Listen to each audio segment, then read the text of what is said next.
کربلا میں ایک اور تقریر حضرت حسین رضی اللہ عنہ نے ارشاد فرمائی جس کا عنوان تھا کہ او لوگوں، ہر انسان کے لیے موت لازمی ہے، زندگی ہمیشہ کے لیے نہیں ہے۔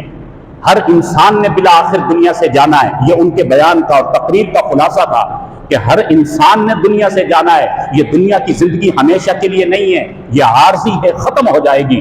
ہر انسان نے دنیا سے چلے جانا ہے۔